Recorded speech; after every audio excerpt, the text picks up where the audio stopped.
परम आदरणीय प्रधानाचार्य महोदय जी, मुख्य अतिथि महोदय आदरणीय सरपंच साहब, मेरे दादो साहब, सम्माननीय गुरुजनों, गांव से पधारे हुए मेहमानों और प्यारे सहपाठियों।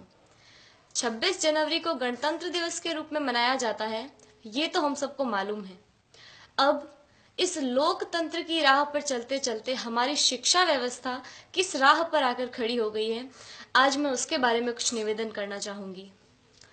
हमारे देश में दो तरह की शिक्षा व्यवस्थाएं चल रही हैं, अमीरों के लिए अलग, गरीबों के लिए अलग। अमीरों के लिए प्राइवेट स्कूल, गरीबों के लिए सरकारी स्कूल।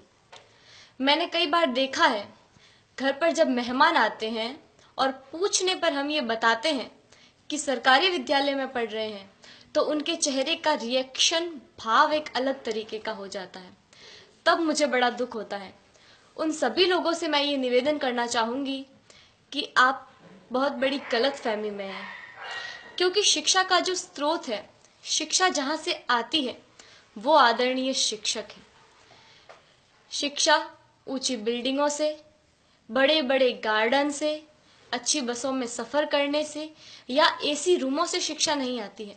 शिक्षा आती है शिक्षकों से, और वहां पढ़ा रहे सभी शिक्षक राजस्थान सरकार या किसी भी सरकार द्वारा आयोजित शिक्षकों को चयनित करने की परीक्षा में असफल रहे हुए लोग हैं, जिनको सरकार ने शिक्षक बनाने से इनकार कर दिया है।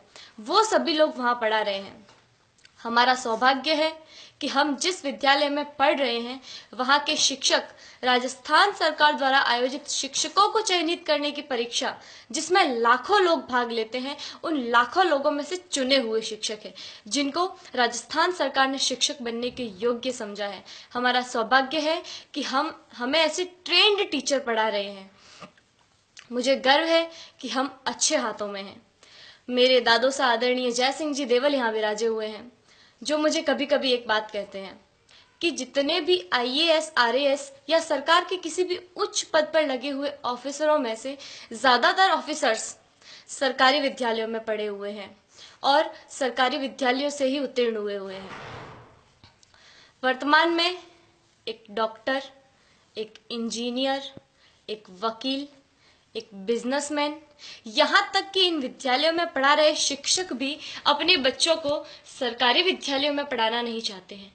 आखिर क्या कारण है? इसका कारण है संसाधनों का अभाव। मैं आप गांव वालों से भी एक निवेदन करना चाहूंगी कि कहीं कोई गरबा हो, गणेश चतुर्थी हो, कोई आयोजन हो, कोई आर्केस्ट्रा हो या कहीं धरना देना हो, तो आप लोग हजारों की संख्या में पहुंच जाते हैं और हजारों की तादाद में रुपया खर्च करते हैं, लेकिन इस विद्यालय की तरफ कभी किसी ने झांक कर नहीं देखा। इस विद्यालय की ओर देखने का किसी को भी समय नहीं है। मैं आप गांव वालों से ये निवेदन करना चाहूंगी कि जितना जोश आप उधर उन कार्यक्रमों में दिखाते हैं, उतना ही जोश आप इधर इन विद्यालयों के लिए दिखाएं।